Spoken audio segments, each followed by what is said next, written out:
Ibihe byiza cyane kuri wo dukurikiye, reka turebere hamwe ikibazo umuvandimwe wacu yatubajije agira ati ese iyo umuntu akunda kubira ibyuya nijoro biba byatewe n'iki?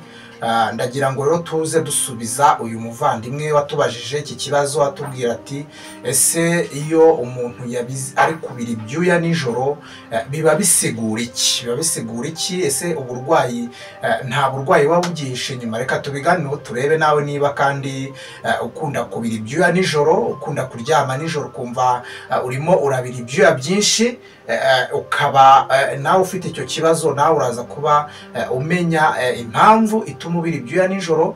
Niba hari n'uburwayi bubyihishe inyuma nawe ube wabumenya, hanyuma utangire kuba wakwivuza kandi hakiri kare. Ngiye tugiye kubana, ndi Nathaniel Fiabora, mbifuriza kugubwa neza aho muhereye hose. Abantu bamaze gukora subscribe ndabashimye cyane, kandi mwibuke gukora like. Murareba hari akaganza kameze gutya, ugakoraho hanyuma ukaba ukoze like, ukaba tweretse ko wakunze video yacu. Ikindi kandi ni ugusharinga video yacu kugihe wayikunze, ukayisharinga ku nshuti zawe wifashishije WhatsApp cyangwa se no ku zindi mbuga nkoranyambaga ukoresha. Ibyo nabyo ni byiza. Ikindi kandi ni ukutwandikira comment yawe, ukatwandikira igitekerezo cyawe aho hasi muri comment, ukatubwira uko wowe ubyumva. Ese wowe ubira ibyuya nijoro, ese bigenda gute kugira ngo ubira ibyuya nijoro? Ibyo byose rero biba bikenewe muri comment kugira ngo tugende twungurana ibitekerezo kuri icyo kintu, tugende tumenya byinshi binyuze muri iyi channel yacu ndetse yanyu Nathaniel Fiabora. Ikindi kandi niba ari ubwa mbere twibaniye, ukaba ari ubwa mbere tubanye kuri iyi channel, kora subscribe kugira ngo wiyandikishe. Biba bimeze nko kwiyandikisha mu ishuri ryigisha ibijyanye n'ubuzima. Tukwigisha tuguha ibiganiro bivuga ku buryo wabungabunga ubuzima bwawe wifashishije ibimera, wifashishije ibimera Imana yaduhaye, tukivura mu buryo dukoresheje ibimera karemano cyangwa se ibimera by'umwimerere. Ikindi kandi kuri iyi channel tubabwira ibiganiro by'umuco, uburyo umuco ugomba kuba umeze mu muco wacu nyarwanda by'umwihariko. Tukabagezaho n'ibiganiro bivuga ku buryo ukuntu ibyo kurya bigomba kutubera umuti, aho kugira ngo ibyo turya bitubere ibyo kurya turarya tukumva turaryohewe gusa, ariko tunarye ibiryo tunazi icyo ibyo biryo biradufasha mu mubiri wacu. Ibyo byose tugenda tubikugezaho, tukakubwira uburyo wakwivura wowe ubwawe utarinze kujya kwa muganga, tukanakugira n'inama ku bibazo bitandukanye by'umubiri n'icyo wakora kugira ngo ube wabivamo neza. Rero kora subscribe kugira ngo nawe ikiganiro cyose kizajya kiza tuzajya dukora ujye ubasha guhita ubibona. Urakora kuri subscribe, nurangiza ufungura akazogera kugira ngo notification ijye kugeraho kandi neza mu gihe bikwiriye. Mu gihe tugejeje ikiganiro ujye ubasha guhita ukibona. Mbahaye ikaze. Ubundi iyo umuntu aryama nijoro akabira ibyuya bisigura ibimenyetso by'uburwayi bukomeye. Iyo uryamye nijoro, niba uri kunyumva ukaba uzi neza ko ujye ugira iki kibazo cyo kuryama ukumva uri kubira ibyuya, ukumva rwose uraryamye, aho uryamye haratose, wihinduye ishuka naryo riratose. Hari abantu bibaho cyane bakabira ibyuya byinshi nijoro, kandi murabizi ko umuntu akenshi abira ibyuya kubera ko hari ibyo ari gukora, ari ku zuba ryinshi, cyangwa se hari indi mpamvu nyine imuteye kuba yabira ibyuya kubera ko akoresheje umubiri muri ako kanya. Ariko mu by'ukuri umuntu aryamye nibwo umubiri uba ubonye umwanya wo kuruhuka, umubiri usanzwe uyu mubona w'inyuma. Ariko ibindi bikorwa bindi, inyama z'imbere mu mubiri w'umuntu, umutima ubukora, impyiko ziba zikora, ndetse n'izindi nyama zitandukanye, igifu kiba gikora, cyo ntabwo kiba kiryamye.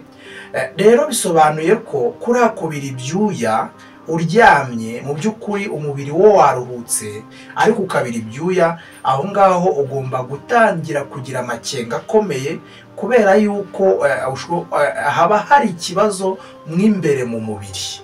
Hari indwara zikomeye ziri gutangira, hari inyama zo mu mubiri zindi ziri gukora zikananirwa cyangwa se zifite ikibazo.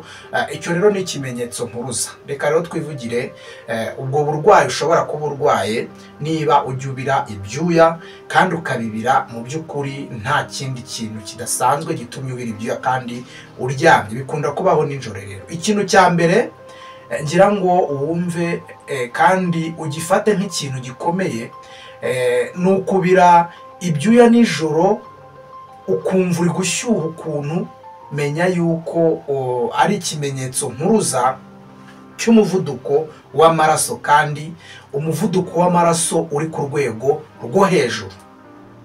Niba ubira ibyuya nijoro ukaba utazi impamvu, icyo ni ikimenyetso cy'umuvuduko w'amaraso. Umuvuduko w'amaraso, nshuti bavandimwe, ni indwara ikomeje kuba ihitana ubuzima bw'abantu benshi cyane muri iyi minsi batari bake. Hahandi usigaye ujya kumva ngo kanaka arapfuye, yikubise hasi aguye amarabira. Ndagira ngo nkubwire ko buriya umuvuduko w'amaraso iyo ubaye mwinshi, umuntu arwara umuvuduko w'amaraso atabizi. Abantu benshi bakunda kurwara umuvuduko w'amaraso ariko mu by'ukuri batabizi, batazi ngo ese koko ndwaye umuvuduko w'amaraso. Ikibazo kikubaho ni imirire, ibiryo turya, ibyo kunywa turi kunywa muri iyi minsi ya none, biratuma abantu turwara umuvuduko w'amaraso ku rwego ruri hejuru cyane. Rero akenshi umuntu arawurwara ntabimenye. Wakumva umutwe ukurya ukagira ngo nuko wenda wagize stress cyangwa se wiriwe ku zuba cyangwa se wenda watekereje cyane, ukabifata nk'ibisanzwe.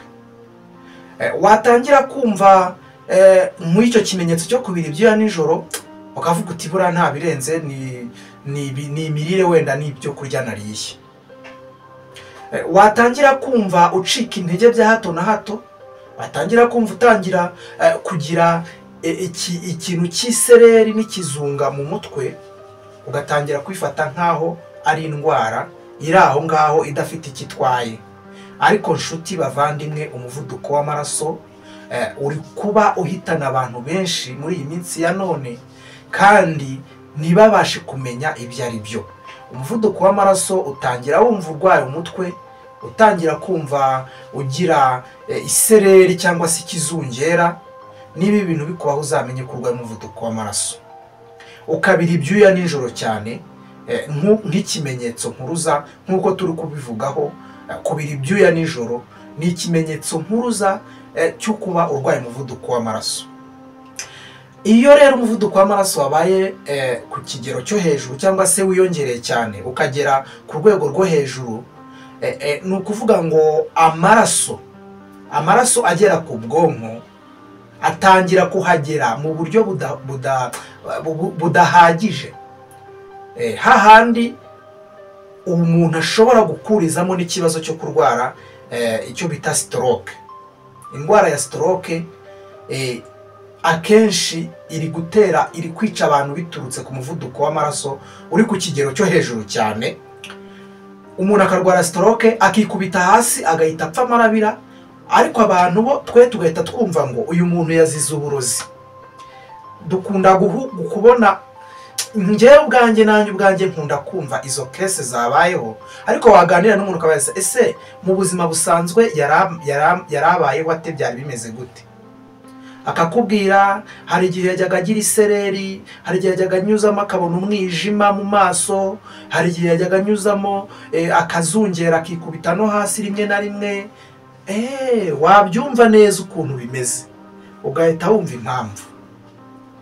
Noneho rero hariya ntago baba baramenye ibijya mbere, bagatangira kwirukankira mu buvuzi navuga bwa kinyarwanda cyangwa se mu buvuzi gakondo, bakatangira kunywa imiti ngo y'uburozi, ariko mu by'ukuri bataramenye ko ari umuvuduko w'amaraso ukarinda ugera ku rwego ruri hejuru, abantu ntibabimenye, umuntu akazikubita hasi, stroke ikamutura hasi. Ubwo stroke ni kuri gucagagurika kw'imitsi yo mu bwonko, umuntu agahita yuma ako kanya. Abantu bagira ibibazo byo gufunga amatwi, mu amatwi agafunga, umuntu agatangira kutumva. Umuntu mwamwegeranye ukamuvugisha ukabona ntabwo ari kumva, ukagira ngo ni agasuzuguro cyangwa ni ibindi. Ari ikibazo cy'umuvuduko w'amaraso uri kugenda ugera ku rwego rwo hejuru, hahandi amatwi atangira kuziba.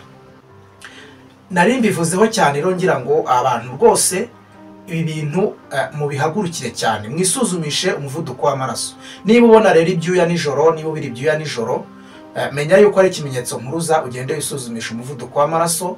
Umuvuduko w'amaraso iyo wakurikiranye neza, urivuza kandi ugakira.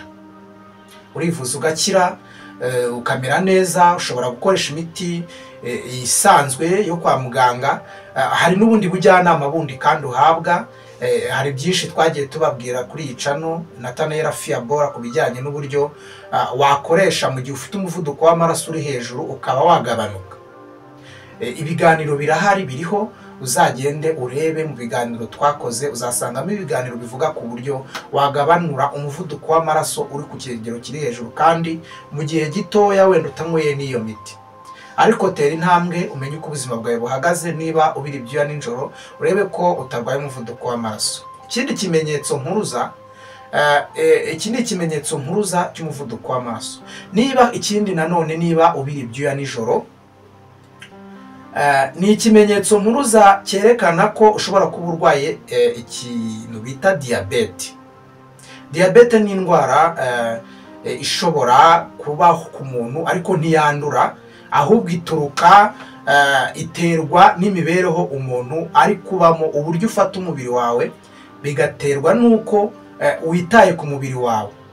Hari uburyo diyabete abantu bazirwara bakoresheje isukari nyinshi, umubyibuho ukabije. Burya nawo diyabete urayirwara yo kugira ibiro byinshi bigenda byiyongera.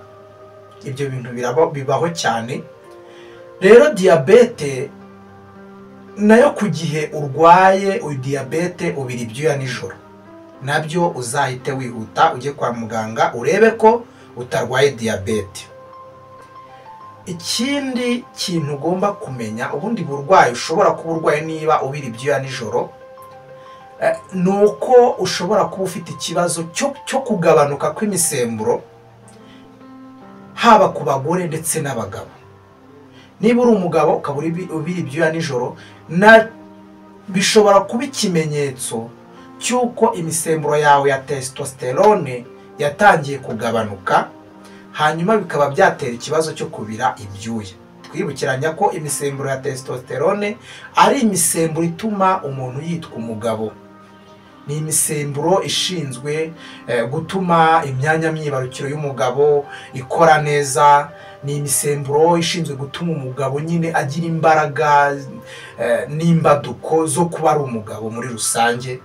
Icyo gihe rero iyo yagabanutse, uri umugabo ubira ibyuya cyane kenshi nijoro. Niba uri umugore, gishobora kuba ikimenyetso cy'uko ibyitwa progesterone, nayo ni imisemburo y'abagore, iba yagabanutse. Hanyuma bikaba n'ikimenyetso ko umugore ashobora kuba yageze mu gihe cya menopause. Ku bagore bakuze guhera ku myaka 45 kuzamuka, akenshi bikunda kubaho, bikaba ari ikimenyetso kikwereka yuko uri kugera mu bihe bya menopause. Menopause ni muri kino gihe umugore aba arekeye aho, cyangwa se aba aciye urubyaro, atashobora kongera ngo abe yasama.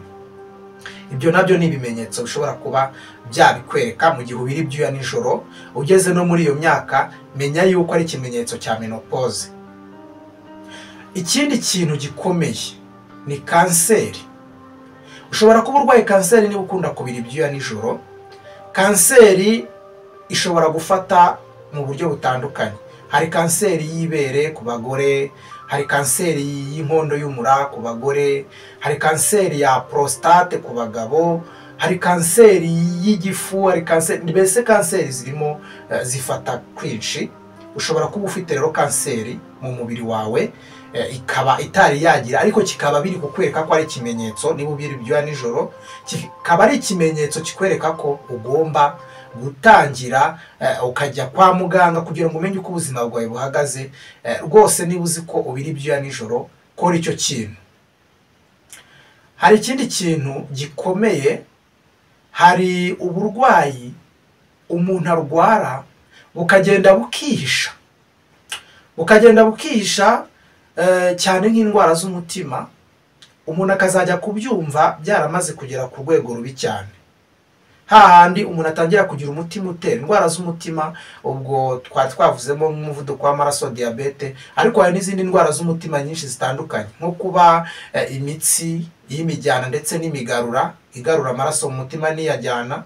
Iyo mitsi ikaba ifite ikibazo, icyo gihe menya yuko ufite ibimenyetso byo kubira ibyuya nijoro uryamye. Menya yuko ni ushobora kuba urwaye n'indwara z'umutima nk'izo ngizo, nabyo utera intambwe ujye kwa muganga kugira ngo umenye uko ubuzima bwawe buhagaze.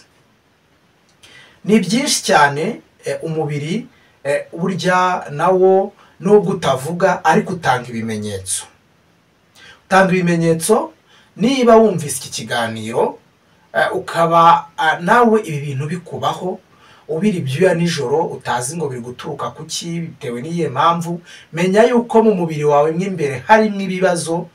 Usabwa gutera intambwe ukajya kwa muganga bakagusuzuma bakareba ikibazo ufite, hanyuma ugahabwa ubufasha hakiri kare bitararenga kugira ngo urokore ubuzima bwawe. Hari benshi bibaho ugasanga bapfuye amarabira, bakitwaza ko ari uburozi cyangwa se n'ibindi bitandukanye, ariko ari uko ari uburwayi bwaje bugatangira gahoro gahoro, ariko abantu ntibabashe kumenya ibyo ari byo. Rero tera intambwe ujye kwa muganga, umenye uko ubuzima bwawe buhagaze, hanyuma ibindi ubone ubikurikirane, ariko wamaze kumenya uko ubuzima bwawe buhagaze. Nagushimye cyane rero we twabanye, ukaba wampaye umwanya wawe ukantega amatwi kuri iyi channel yacu ndetse yanyu Nathanael Fiabora, ukaba watangiranye nanjye tukaba dusozanyije. Imana iguha umugisha. Sangiza rero iyi video inshuti zawe nazo zibashe kugerwaho n'ibi byiza byo kumenya uburyo wabungabunga amagara yawe. Amagara araseseka ntayorwa. Hanyuma numara kusangiza inshuti zawe, wowe twabanye uri mushya, ibuka gukora subscribe kubera ko nabyo ni ingenzi, kuko iyo ukoze subscribe igihe cyose tugejejeho ikiganiro uhita ubibona bitagombeye kuza kubibona mu gihe uri kuri YouTube mu buryo busanzwe. Biradufasha nawe bikagufasha kugira amakuru umenyera ku gihe. Ngaho mukomeze kugubwa neza, mbifurije kugira amagara mazima. Imana ibahe umugisha.